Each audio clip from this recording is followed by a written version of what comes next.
Namaskar. I really did not want to do this particular video, but so many of you have asked me to talk about this particular subject, and I also felt at a later date that this should be something that's in the public domain. It should be part of the public discourse where all of us from the community talk about this particular thing because this concerns us all in one way or the other. And I think this is time that we discuss this amongst ourselves. This is not about naming or shaming anyone. This is not about pointing fingers. This is not about, trying to belittle someone.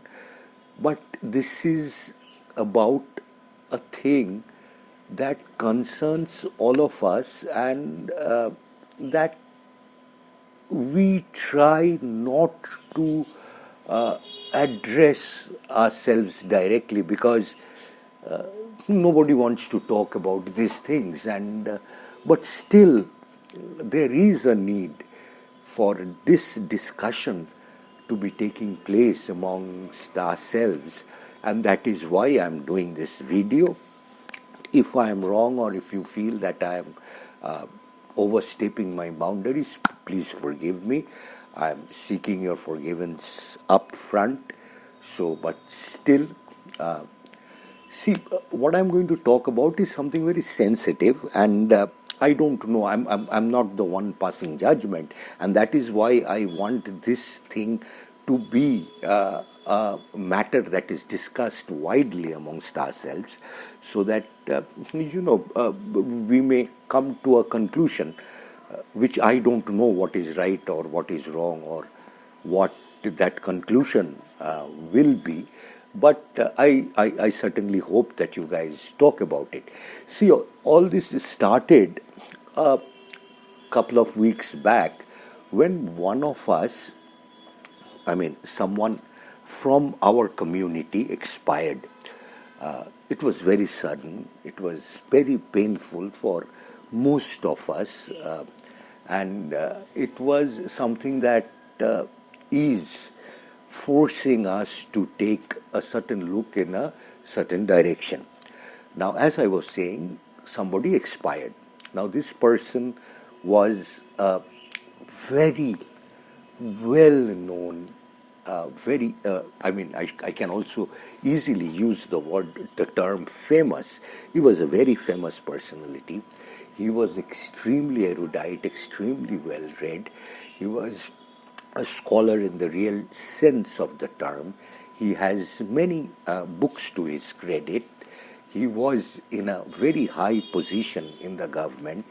But more than anything else, he was a lifetime user of fountain pens. He was a pen and ink man like the rest of us. He had a particular affinity for Indian fountain pens. He was a real expert in the real sense of real sense of the term. He was an expert. Now he expired. Sad, but it's a fact of life. We have to accept it. It is extremely painful to me, but we accept. Life goes on. But what was even more painful was that within a few days of his very sad demise, his pens were in the market for sale. Now, there are two things to it. Somebody expires, his members or his or her members of his or her family does not have the same affinity to the pens or does not have the same affection. They want to liquidate all that he has collected painstakingly over many, many years. That's fine, we understand. It's their problem. That's one part of it. Second part is, someone from the community approaches the dead person's family, collects the pens and puts them up for sale. Now that is something that that's my personal feeling, I may be wrong. I feel that is something that's not done. Now, my feelings are very strong, as you guys know. I have very strong feelings. That's why I try to avoid talking about a lot of things. But I am totally, completely, irrevocably against people who call themselves collectors but are actual sellers, buyers and sellers of pens. I've got nothing against people selling pens. I've said it multiple times, millions of times. I've got nothing against traders. But don't take the garb of a collector to further your vested interests. You sell. That's your business. I mean, who am I to make a comment? But the moment you say that I'm a fountain pen lover, I'm a collector myself, then you sell. I'm against that. I will always be against that, and I don't care who you are. If you are doing that, I don't like you. So that's number one. Now the point is, these pens were for sale, and this man's pens, some of them were extremely rare. I don't know what has happened to these pens. As a matter of fact, he had one pen which I am aware of, which was gifted to him by someone. And I am aware of this fact because the same person who gifted the pen to him also gifted me one pen. So I have that pen.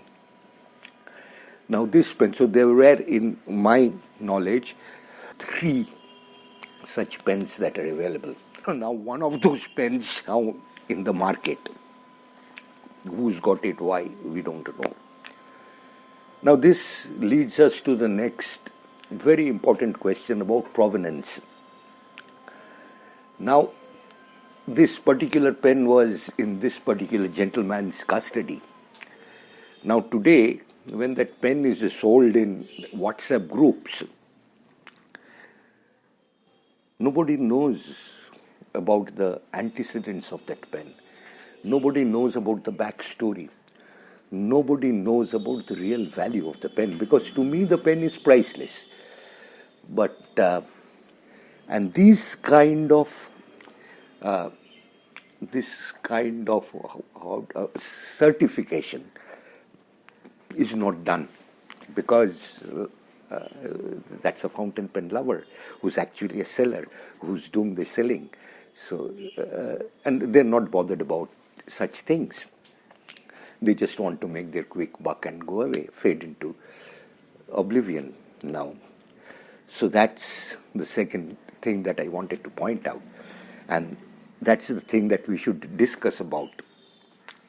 Because I have been talking for a long time about the fact that fountain pens, especially antique and vintage pens, old pens, must come with certificates.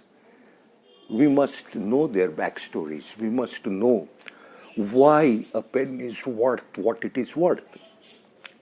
We must know why something is being sold for at a certain price.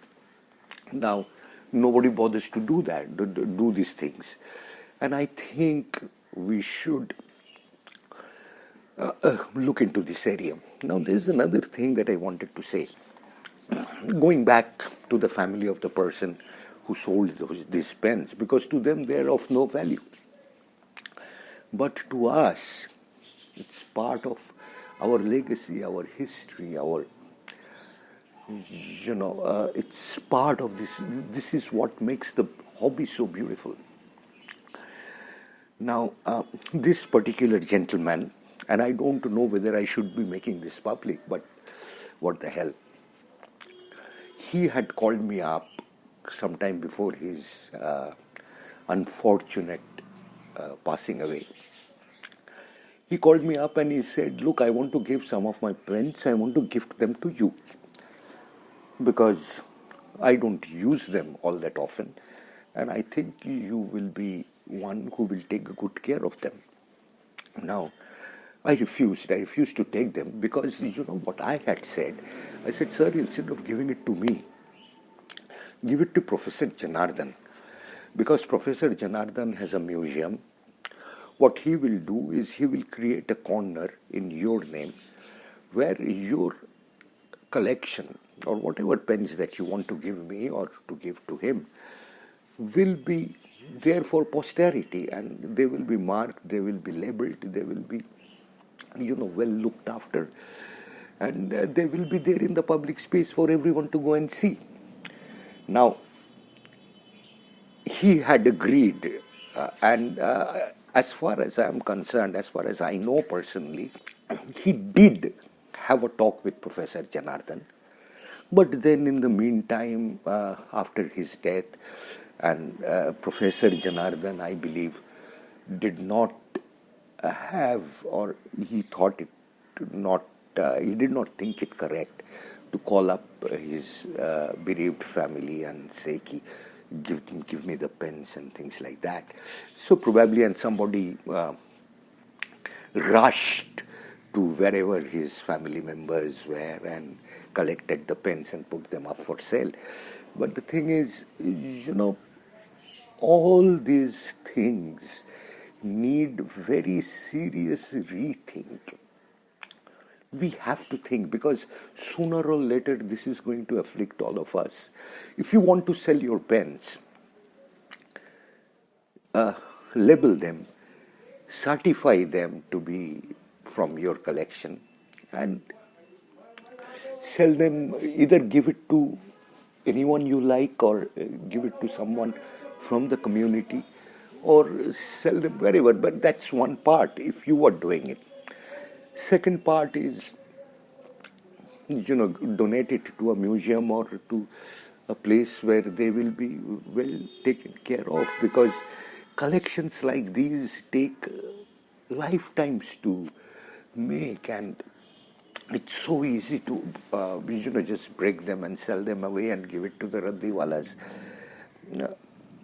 I come across so many pens, and they come from dealers who collect it from raddiwallas, and so they make profits. And I'm not against them making profits. What I am against is that I don't know where that pen comes from. So I don't know the history of that pen. I don't know about the person who had collected it and who had painstakingly built up that collection. I don't know about so many things about the pen, which I could have otherwise known, or anyone else for that matter would have known, had this been properly documented. So please document your collection. Please have, and if you have to sell it, you sell it. If you want to give it to someone, give it to someone. Do whatever, but take good care of it. And one request to all of you in the community: please don't do this kind of things, like going there and collecting someone's life's collection. You take it out, break it, and sell one pen at a time for a few dollars more. It's so detesting. It's so I mean, it's painful to me, but I don't know whether you guys are sharing my pen also. But the thing is, it's not done. I feel it's not done. It's something that's terribly, terribly wrong. It's something that gives a bad taste in the mouth. It's something that puts us all down as very small creatures. But we are not, are we? Are we so small? Are we insects, like cutting away in the woodwork, chipping away in the woodwork? We are not. I mean, what is a few rupees or a few dollars or a few this thing because the pens that we use, the pens that we write with, these pens, for example, these are all, dip pens. They've also come from a collection. They've also come from a collection of a person. I don't know anything about this person, but somebody had been collecting them and just went to a raddiwalla and luckily some of them have surfaced to me. I don't know what his collection was. I don't know what the person was. I don't know how many pens there were in this collection. But I was able to buy a couple of them because all of them that had come to me, I just bought them. But not everyone buys all the pens. So the collection gets broken and scattered and again somebody, probably this is what life is, this is what collecting is all about. I don't know. But the thing is, it is painful. This part, if we can do anything about it, please, I'm not talking about solutions here. I'm talking about something that moves me very deeply, and I'm hurt. And I want to share it with the community. So please talk amongst yourselves. Please write comments if you feel like, if you want this discussion to go, this platform is there. It's for you to use. But tell us what you think. Tell us whether it's not about right or wrong. Tell us what should be done. Tell us how we face this same inevitability that is going to sooner or later, just land on us. Because I'm not eternal, I'm not going to live forever. What's going to happen to my pens? Similarly, there are so many of us. We all share the same problem, and I personally think Professor Janardhan's museum is a solution, and I am in talks with him. My pens will go there, so I don't know about the rest of you. So it's time we talked, and I want to use this platform to publicly apologize to this gentleman for whoever destroyed his collection. Please forgive them. Please forgive the people who, so insensitively, so carelessly, so terribly, they destroyed your collection. My apologies, sir, and I am sure most of you will join me as I apologize. May his soul rest in peace, at least in the knowledge that there are people like us who are bemoaning the way his collection was destroyed. Thank you.